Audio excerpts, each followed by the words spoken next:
ئێمە وەکو ڕێکخراوی خوشکانی ئیسلامی کوردستان بە هاوکاری هەندێک لە ڕێکخراوەکانی ژنان و ئافرەتان هەستاین بە دروستکردنی هەڵمەتێک بە ناوی هەڵمەتی ژنان بۆ ئاشتی.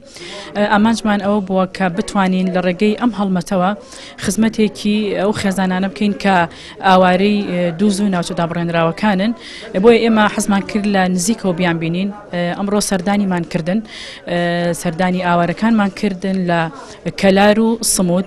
ئێمە وەکو ڕێکخراوی ژنان و ئافرەتان لە سلێمانیەوە هاتوین، هاوکاری ئەم ئاوارانەمان کردووە بە سەرین و بەتانی و هەندێ مەلاعیبی مناڵ و جلوبەرگ. لەبەر ئەوەی کە وەرزەکە وەرزی زستانە پێویستیان پێیەتی بە دڵنیاییەوە، زۆر مەعاناتی تریشیان هەیە کە پێویستیانە بە تایبەتی ئافرەتان شتی زۆر تریان پێویستە. هیوادارم ئێمەش و ئێوەش و بە هەموو لایەک بتوانین کە هاوکاریان بکەین. من دەستخۆشەتان لێکم لە شتان ساغ بێ. وەڵا زۆر سوپاسی کۆمەڵەکەین، بەڕاستی هاوکاریکی خەڵکاکەن، هاوکاریکی باشەکەن، دەستخۆشیان لێکەین، دەستیان خۆش بێت تا ڕادەیەک باشە، بەڵام وەکو پێویست نییە. زۆر سوپاسیانەکەین، هێواداری نمونەیان زۆر بێ و حکومەتی هەرێم وەکو تا ئیستاگەوە بزانم هاوکاریکمانی نەکردووە، بەڵام خێرخوازی هاوکاریمانی کردووە، منەظەمەی عێراقی هاوکاریمانی کردووە و کۆمەڵش هاوکاریمانی کردووە.